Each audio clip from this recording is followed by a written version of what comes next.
Thanks for joining us for day 54 of our Transformed Devotions. We're talking about being transformed by the renewing of our minds in the area of our financial health. Proverbs chapter 3, verse 9 and 10 says, "Honor the Lord with your wealth, with the first fruits of all your crops.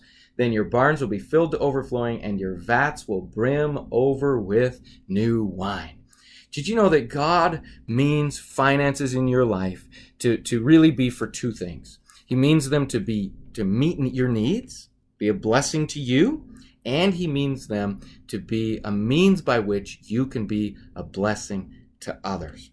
I'd encourage you sometime, read 2 Corinthians chapters 8 and chapter 9. 2 Corinthians 8 and 9. And if you just take those two chapters and just make notes about the financial principles that are taught out there, I think they're my favorite places to go in Scripture when it comes to finances.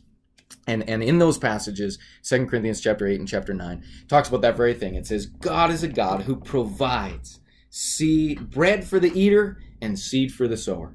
So he provides to meet your needs, and then he provides so that you can give and be generous outside of those needs. So here's how you can honor God with your wealth. You can honor God with your wealth by taking your wealth and using it to meet your needs. That's absolutely important, and you should do that. And then by being generous. I'll tell you, generosity will change your life. Generosity, I think, is one of the most fundamental worldviews that makes you like God. If you want to think like God and live the ways of God, learn to be generous. God is generous. He's a generous God. For God so loved the world that he gave. So today, ask yourself this question: how am I reflecting the image of God by being generous with my finances? Thanks for joining us for day 54 of our Transformed Devotions.